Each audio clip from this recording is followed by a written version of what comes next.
me?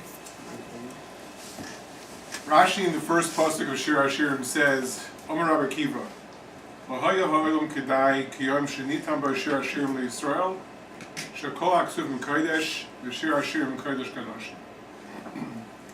Rabbi Kiva said the world was never as worthy as on the day that the Song of Songs was given to Israel. For all the writings are holy, whereas the Song of Songs is the holiest of holy. There are mothers, and there are mothers. There are mothers who give birth and let nature take its course. And there are mothers who not only give birth, but give chiyus, life, a sense of pride, a sense of accomplishment, a sense of what reality and practicality are all about, and most importantly, a sense of what your purpose is in that life. The Gemara in Psachim Daf Mem Beis Amud Beis says, "La'olam yimkar adam kol ma sheyesh lo, v'yisa bas tamar chacham." Why? Why should a person sell all of his earthly belongings so that he be married to the daughter of a Talmid Chacham? The reason, as simple as it is, delves into a much deeper meaning. The reason is so that the mother sitting home with the child while their father is out in kollel or at work can be mechaneches, can train the child, so they will be rogil, they will be used to the mitzvahs, and hergel nasa teva. And by being used to and accustomed to doing these various mitzvahs, in which the mother educated him or her, the child is off to a good start. Furthermore, it says in Megillas Esther regarding Mordechai and Esther, the pasuk says, "Vatihilo levas," and she was for him a daughter. The Gemara expounds and says, "Al tikri bas alabayis." Don't read daughter, read house. And the Gemara is stating the fact that Mordechai married Esther, so we see that the mother is the home. She is the bias. Alachas kama v'kama, when the mother is both earning a living, but always there for the child when they need her. Everyone spoke about Bubby's selfless devotion and dedication to her children. Yes, as Fred said, we are all her children. To us, there was never for a minute an in-law mentality. We've always been her sons and grandchildren from the get-go. Bubby built our family on a foundation of love, caring, compassion, and ehrlichkeit, and always doing what's right. In between many tears, I commented to Rabbi Silber what Amunas Chachamim v'Rabbanim Bubby had. She was not a flamboyant personality, and not outspoken in the public forum, but you could always take a lesson from her behind-the-scenes action. When Cindy and Fred were to be married, Bubby had no qualms about asking Rabbi Silber to marry them. Rabbi Silber hardly had a chance to take off his hat and coat and hang them in his new office, when already he was trusted by a member of his congregation with an overwhelming responsibility.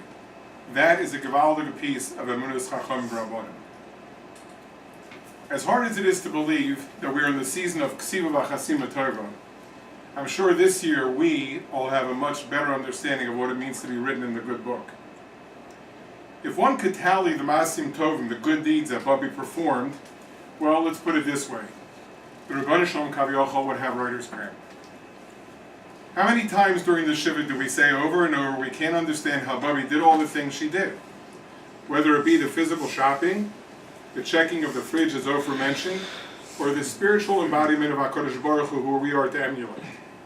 Just as it says, Afu Rachum, Afatal Rachum, etc., Bubby always stood as our role model and handled each situation with the composure and class of the true lady she always was, to make sure that each side had their day in court and adjudicated every matzah with the same mercy, hartzikite, and encouragement as would the Rebbeinu Shalom himself. If you looked at Bubby, you saw someone who never ever fancied herself the belle of the ball and always shied away from being the center of attention. But Rabbi Howard stated that when you approached her at her own simcha to say hello, and she made you the center of attention, it was because it was always about the other person. Never ever a minute of recognition for her, because her task in life was not just to have given birth to her children, but to be a Musar Haskell for them and others in every step of their lives. Without saying so, she was the epitome of do as I say, end as I do. I need not elaborate on the birthday, anniversary cards and packages that were sent to whomever, wherever, whenever, but what is important to realize is the attention and detail that must be paid to others and their plight. Another major lesson to acquire from Bubby. How many people do you know who could end up with their mechutenista as their best friend, speaking on a very regular basis and letting each other know that they will always be there for each other, especially now as they reunite? Bo A. Make sure you get a good glimpse of the mechutenista's picture from Malki and CJ's Chassan album. This is the picture we as a family should always keep in our mind and in our hearts. A picture which shows the smile that, besides displaying her charming and giving personality, endeared her and brought her personalized warmth into the lives and hearts of so many, from the downtrodden to those most chashuv. Though there's no caption under the physical picture, the most appropriate caption that I will glean from that picture is family and friends, literally forever. As well, I will always see that reassuring smile from Bubby that says, "That's okay, don't worry about me." Considering that she is with the Borei Olam, we know without a doubt in the world that she is now more than just okay. One of the reasons, other than taking too much time, that I did not speak at the Levaya was because I knew that there would be no way to get a word out. And throughout the Shloshim, there has not been a day where I don't stop, think, and cry about Bubby. But as we reach the next step in the Avelis process after the Shloshim, we should all pause from whatever we are doing and take a look at the Maasim Tovim that Bubby accomplished and realize that the most important thing we can do is to help raise her neshama to the highest aliyah by performing many more mitzvahs and gemilas chasadim than ever before, all in her zechus. She set an unreachable goal because she performed more than the norm in a lifetime, but we must at least try. For failing to try is failing to be makir what she meant to so many and the lessons she taught, those spoken and those, more importantly, unspoken. Because mitzvahs surround us at all times, we can do that at the flip of a switch. But imagine how wonderful it would be if we continue the concept of doing on behalf of Bubby, as we were reminded by Gabi of our recitation of Tehillim over 550 times, but taking it to the next level.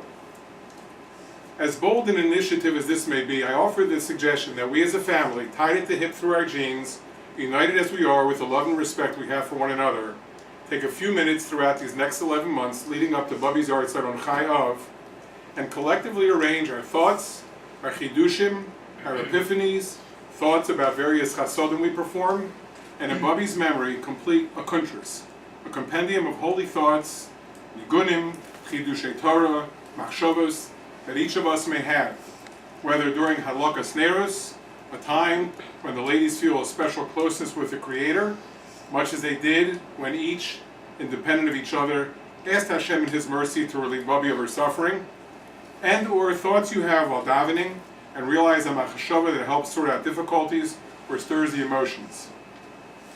Rafi has excitedly agreed to coordinate this effort, appropriately named Chaye Olam, which, when participated in by each member of the family, will be a dignified representation of the entire family makeup, from the expressions of the youngest to the most complex sugyos and shas.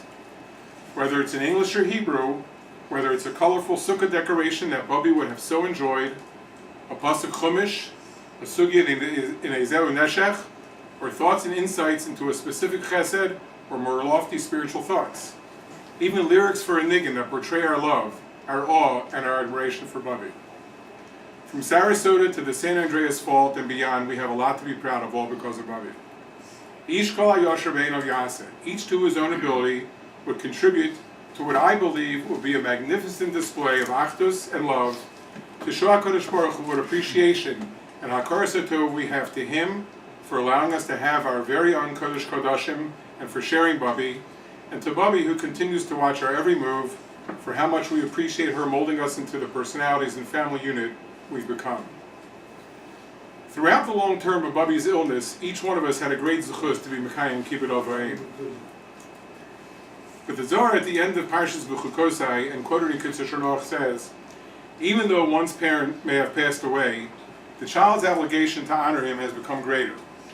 For if the son does not walk in the proper path, he surely causes his parents to experience tremendous shame in the other world. If, however, the son's deeds are praiseworthy, he most certainly brings great honor to his parents at this time. He brings honor to his parents' name amongst the living in this world, and he grants them honor in the eyes of Hashem in the heavenly abode. As a consequence, Hashem will certainly have mercy and seat them on a throne of glory. Because of this, imagine how excited the Malachi Asharis will be to bring this kuntras, the Kisei HaKavod, to Bobby's Yartzeit, and show him what we did in Bobby's merit. And B'zchuseh, not only will Bobby eventually be sitting as Hashem's right hand in the Ezra Shashim above, but for our efforts in writing this journal, this kuntras, we will all be written in this new, but for us, very trying year for Ksiva V'Chasiva Torah.